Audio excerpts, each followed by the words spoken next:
ক্ষেত্রে যোগাযোগের জন্য কোনো ঘাটতি না পড়ে সেই ক্ষেত্রে আমরা সকল ব্যবস্থা নিচ্ছি। আমরা আশা করি ইনশাল্লাহ আমরা এটা উত্তর ব্যবস্থাটা কি, যে ধরনের ব্যবস্থা নিচ্ছে বলে এটা না? সকল ব্যবস্থাটা আমি আপনার সাথে এই মুহূর্তে শেয়ার করব না।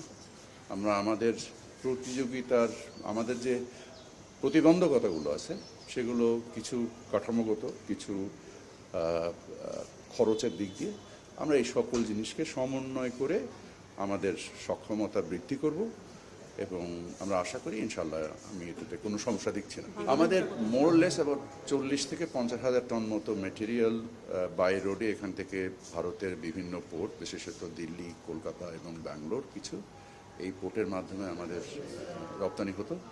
আমরা আশা করি যে এই মেটেরিয়ালটা আমরা নিজেরাই ক্যারি করার সক্ষমতা বৃদ্ধির মাধ্যমে আমাদের এই সমস্যার অতি দ্রুত সমাধান করব। ট্রান্সশিপমেন্ট তো রাস্তার যেতে যাচ্ছে সেখানে তো আমাদের কোনো সংকট তৈরি হয়, শুধু এটা এয়ারপোর্ট রিলেটেড একটা সংকট তৈরি হয়েছে। Some kind of certainty